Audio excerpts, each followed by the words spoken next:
Today is Valentine's Day, and I'm stuck in Atlanta on a Thursday night, 3 hours away from home. This is terrible for me, because Valentine's Day is the anniversary of the day I proposed to my wife, Jessie, and she made that evening unforgettable. For the past 3 years, we've gone out to dinner, and that was the only night she ever wore that little blue dress. Something about the shade of the dress made her blue eyes sparkle like sapphires. It was short, emphasizing her cleavage, not to mention the 4-inch heels and thigh-high black stockings. It was also the best sex of the year. Jessie didn't have many vacation days, so she took a half-day off, which allowed us to have another session in the morning. But this year, I was going to miss it because of a business trip to Atlanta. Jessie got angry when I told her.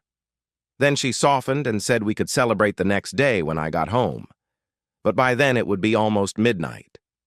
Then she went back into bitch mode, teasing me that I would have to wait another whole year. I ordered an expensive sapphire bracelet and flowers to be delivered to her office on Valentine's Day. She sent me a text with photos of the bracelet on her wrist and the flowers with a thank you note. Something about her message bothered me, but when I received it, I was in a meeting. Later, I went back to it and realized that her reply didn't say, "I love you," or anything else romantic. That damn bracelet cost me $2,000 and all I got was thank you. When the meetings were over, I returned to my hotel room and tried to call Jessie, but the phone went to voicemail. 3 more attempts ended with the same result. Around 8 o'clock, I received a notification on my cell phone that someone was ringing the doorbell of our apartment. I looked at the camera and saw a well-dressed young man with a bouquet of flowers at the door. My heart sank. I bought this apartment before our wedding. Jessie liked its layout. The entrance hall opened onto a large room with 2-meter ceilings. A staircase on the left led to an open hallway, 2 bedrooms, and a bathroom. We used the large room as a living room and the leftmost bedroom as the master bedroom. During my first month living there alone, someone broke into the apartment while I was away on a business trip. It looked like they had tried to steal the flat-screen TV from the large room, but ended up dropping and breaking it. At the time, Jessie and I were just dating, so I installed a camera on the front door and another one in the upper right corner of the large room. This camera gave a great view of the entrance, the stairs, and the living room itself. I told Jessie about the cameras when she moved in. She liked the idea of extra security. We didn't live in a bad neighborhood, but obviously someone had already broken into the apartment once, and I was away on business trips 3 or 4 times a year. Imagine my surprise when Jessie invited a young gentleman over, and she was wearing her little blue dress, a very short blue dress that she only wears for me. When they kissed, it became clear that this young man was her date. My emotions boiled over. They left the camera's view, and when they returned, Jessie was wearing a jacket, and they left. Walking around the hotel room didn't help.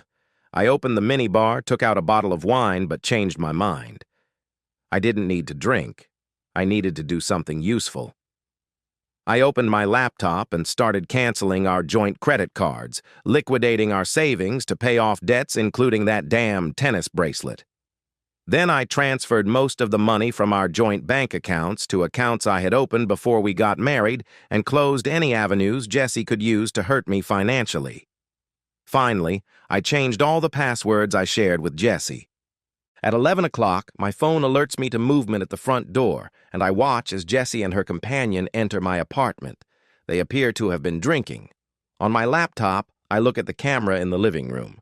They quickly take off their jackets, and Jessie throws a little blue dress on the floor. I make sure everything is being recorded. They kiss a lot, their hands are everywhere, and Jessie's bra joins her dress on the floor. Jessie takes her companion by the hand and leads him into the bedroom. I spend the next half hour in the bathroom, vomiting. After waiting another half hour, I realize that I won't be seeing them again tonight. Trying to sleep is useless, so I send my boss an email saying that I'm sick and won't be able to make it to Friday's sessions. I knew he would be unhappy, but he was a germaphobe, so I wasn't too worried. I also rescheduled my flight home and was due to arrive around noon, around the time Jessie was leaving for work. While I was on my way to the airport, I received a notification from the camera in the living room. Jessie and her date were coming down the stairs. He was wearing my bathrobe. That detail alone wouldn't have meant much, but there was a look on Jessie's face that I knew very well. Her boyfriend had stolen all my things, my little blue dress, my wife, my bed, and now my bathrobe. They appeared and disappeared from view several times, as the kitchen was not visible on the camera. I saw them go into the bathroom together. I called a good friend of mine who had recently gotten divorced and asked for his lawyer's number. He expressed his condolences for the loss of my marriage and gave me the number of his ex-wife's lawyer. He also promised to stay in touch if I needed someone to talk to. I called the lawyer, and she was able to squeeze me in at 4 o'clock, so I sent her the video from last night. Jessie always worked until at least 6 when she was running late, which gave me enough time to meet with the lawyer and get back to the apartment before she arrived. I had to catch my flight before Jessie and her companion got out of the bathroom, so I assumed they had showered together and possibly done something else. I fell asleep on the plane and didn't wake up until people started getting off. I only had my carry-on with me, so I quickly got in my car and drove home. Jessie's car was still in the driveway, so I parked at the store around the corner. I turned on the camera on my phone again and continued watching from where I had left off 3 hours earlier.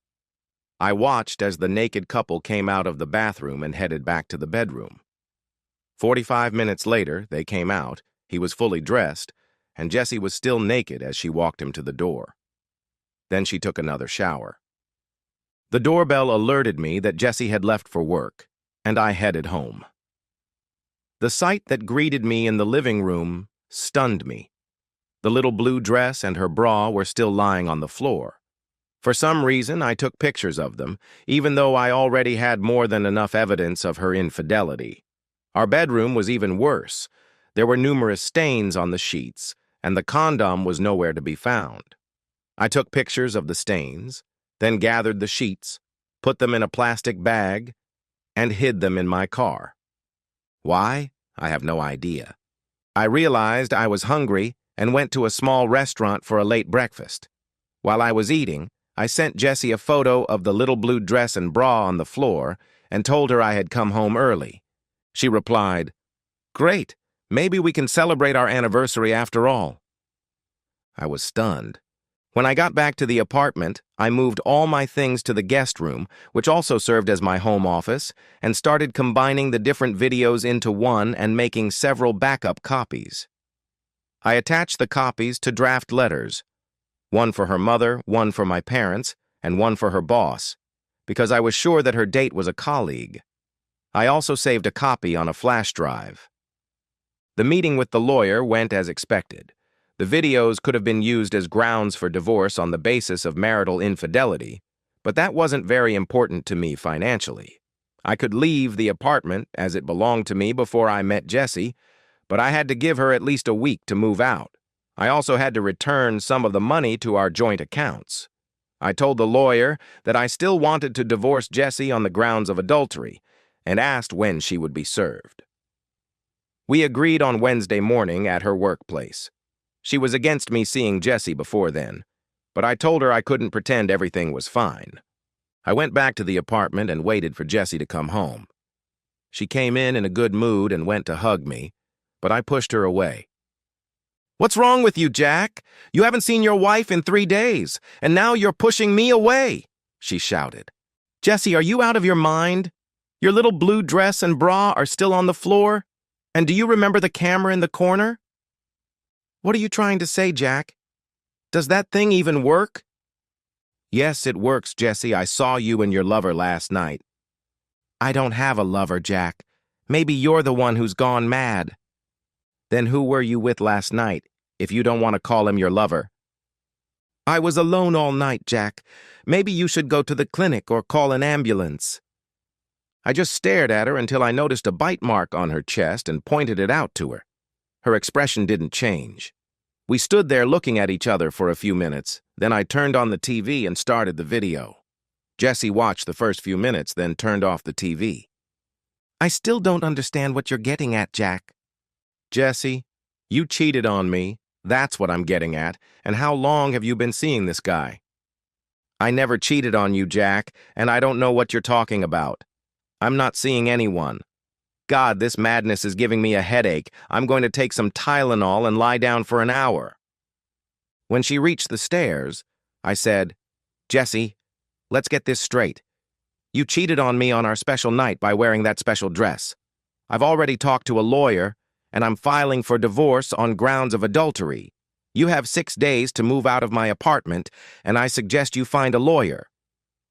You have no grounds for divorce on the grounds of adultery, because I never cheated on you. When she got to the bedroom, she screamed about the missing sheets. I threw out the stained sheets, Jessie.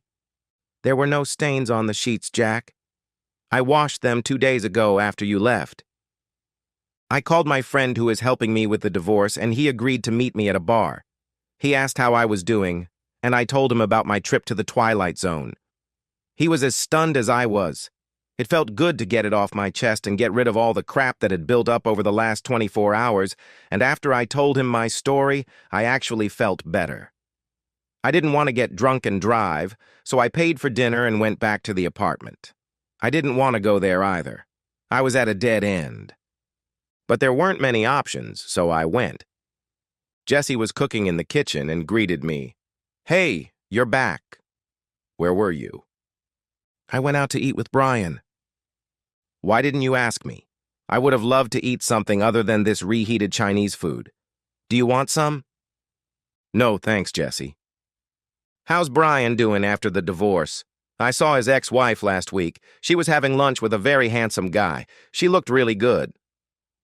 I ignored her comment about Brian and noticed that the little blue dress and bra were no longer on the floor and the flash drive was gone from the TV. I poured myself a glass of whiskey and headed to my study. As I passed the kitchen, Jessie tried to kiss me, but I pushed her away. You're annoying me, Jack. You haven't seen me in 3 days and you didn't even say hello. There was nothing more to say, so I just shook my head. The whiskey and the emotional turmoil of the last few days had taken their toll on me, and I fell asleep in the guest room fully clothed. I woke up early, made some coffee, and took a shower. When I went downstairs to drink my coffee, Jessie was sitting at the table. Why didn't you sleep with me last night, Jack? We haven't slept together for 3 nights in a row. 4 nights, Jessie, and we're never sleeping together again. She started crying and asked, But why, Jack? I'm not going through this madness again, Jessie. Watch the rest of the flash drive if you still don't understand. What flash drive, Jack? I lost my temper, slammed my fists on the table, and spilled coffee all over it. Maybe I should leave for a while, Jack, so you can calm down. I'll stop by my mom's for a minute. Jessie got up, grabbed her purse, and left. I've always gotten along well with her mom, so I called Marge. Hi, Marge. I'm afraid I have some bad news. I caught Jessie with her lover on Valentine's Day while I was in Atlanta. The worst part is that she denies everything, even though I have a video of her with him in my living room. She's on her way to your place. I'm desperate. Even after watching part of the video, she denies she has a lover. I'm so sorry, Jack. And I'm very surprised that Jessie would cheat on you. I always thought she was madly in love with you, and never noticed anything that would push her into the arms of another man. How can I help? I don't know, Marge. Like I said, I'm completely at a loss. Trying to get her to face reality. Maybe I'll send you the video. You can show it to her. I feel like I'm in the Twilight Zone. How can we get a divorce or make up if she refuses to acknowledge the problem? I'm so sorry you're talking about divorce. Send me the video and I'll talk to her when she gets here. My anger at breakfast scared me almost as much as it scared Jessie. I had to get out of this nightmare. After sending Marge a copy of the video, I repacked my suitcase, taking out my business suits and filling it with a week's worth of clothes. I booked a room at the local Marriott for a week. Before leaving, I printed out the photo from the video of Jessie standing in her underwear kissing her lover. I taped it to a note I left on the kitchen table along with my wedding ring. Jessie, I wrote, the last 36 hours have been agonizing and are killing me. All my dreams for our future are shattered. We can't move forward until you admit what you've done. As I said, I'm filing for divorce, and you need to move out of my apartment by next Friday. This is going to be hard for both of us, so please don't make it any more difficult. After checking into the Marriott, Marge called me. I watched the video, Jack. It's pretty convincing. It's bad enough that she cheated on you, but sleeping with him in your bed is too much. I don't know how I could go back to her if I were you. By the way, Jessie never showed up. I thanked her and told her I had moved to a hotel. I also said I would try to find Jessie. We both had our trackers on, and Jessie's phone was in a nearby restaurant. I arrived just as Jessie was getting out of the passenger seat of a car I had never seen before. The car drove up to a residential complex and parked. I followed her, parked a few meters away, got out of my car, and turned on the camera on my cell phone. I walked up to the car and started filming Jessie and her lover kissing. It took a few minutes before they noticed me standing in front of his car. Jessie looked at me in shock, then gave me the middle finger and went back to kissing her lover. Back in my car, I sent the video to her mother with a note. I'm sorry, Marge. She lied. She wasn't going to your house. I'm so sorry, Jack. We're both confused. I'll talk to her in the morning. I'll use the keypad lock to get in if you don't mind. I assured her I didn't mind. The camera at the door alerted me when Marge arrived around 7 with a large cup of coffee, and Jessie came in about an hour later, still wearing the same skirt she had on the night before. She looked very happy, and I could tell from the way she walked that she had devoted herself to her lover again. I watched them and listened to their conversation. Mom, what are you doing here? Where's Jack? Trying to figure out why my daughter has gone crazy. Jack left. He's at a hotel. Why did he go to a hotel? Because you were cheating on him, Jessie. No, I wasn't cheating. I don't know what you're talking about. Jack never said I was cheating on him. Maybe you're the one who's gone crazy. Have you been taking drugs? I don't have a lover. They stared at each other for several minutes. Marge sat down on the sofa, and Jessie stood with her hands defiantly on her hips. I'll send you the video Jack sent me yesterday. Tell me who the man in the car is. Jessie opened her phone and watched the video. How should I know who that man is, Mom? I've never seen him before. Then why are you kissing him, Jessie? I'm not kissing anyone, Mom. Your false accusations are giving me a headache. I'm going to take some aspirin and lie down for a while. I'll give you an hour, Jessie. An hour later, Marge came upstairs with a box of trash bags and began carrying the full bags out to the car. I guessed she was packing Jessie's things. 2 hours later, I saw Jessie come out of her bedroom in her robe and head for the bathroom. When she returned to her bedroom, her hair was wet. A minute later, she came out of her bedroom again, still in her bathrobe, and went downstairs. Mom, what are you doing here? Where's Jack and where are my clothes? Welcome to the Twilight Zone, Marge, I thought. As I told you before you went to bed, I'm trying to figure out why my daughter has gone crazy. Jack is gone. He's at a hotel. You weren't here when I went to bed. Yes, Jessie, I was here when you came back from your lover. I don't have a lover, Mom. I slept here last night, woke up in the morning as usual, took an aspirin and went back to bed to get rid of my headache. What did I do before I came downstairs? You were looking for your clothes, Jessie. I put them in a bag and put them in the car. I left your clothes on the chair over there. Why did you put my clothes in a bag? I'm not going anywhere. You are leaving, Jessie. Jack is kicking you out, and I hope that the sooner I get you out of here, the sooner you can make up with Jack. Why is Jack kicking me out, and why do we need to make up? Because you cheated on him. Here's the note and photo he left for you. Jessie screamed. Damn it, I never cheated on Jack. I can't even find the words to describe how much I love that man. I'll die without him. Look at the photo and read the note, Jessie. Jessie looked at the photo and read the note twice. She looked at the photo again, cried, and collapsed on the floor. Marge rushed to her and dialed 911. I was only 10 minutes away and rushed to the apartment. The ambulance and police arrived first. I left my car on the street and ran into the house. Jesse was lying on a stretcher. "There you are, Jack. Where have you been?" "I've been looking for you all day. Why am I on a stretcher?" "You lost consciousness, Jesse," her mother said. "Mom, when did you get here and why are you here?" "I've been here since 7 this morning, Jesse." "No, you weren't here. I would have seen you. The apartment isn't that big. Why is the police here?" The medic said, "Jesse, we're taking you to the hospital to get you checked out." "But I don't want to go to the hospital. I want to stay here with my husband. He just got back from a business trip and we haven't had a chance to celebrate Valentine's Day yet." "I'll go with you, Jesse. If everything's okay, you'll be discharged from the hospital by the time I get there, and I can take you out to dinner for Valentine's Day." "Do you promise, Jack?" "Yes, Jesse, I promise." Jesse didn't make it to the hospital. She died on the way. According to the doctors, she had suffered a series of small strokes over a period of several weeks or even longer. It is likely that after each stroke, her brain rebooted and everything she didn't like was erased from her memory. Some people have small strokes and that's the end of it. Others have microstrokes that continue and then a major stroke occurs.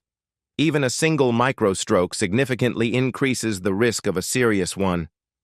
At the wake and funeral, I asked Brian to make sure Jesse's boyfriend didn't show up.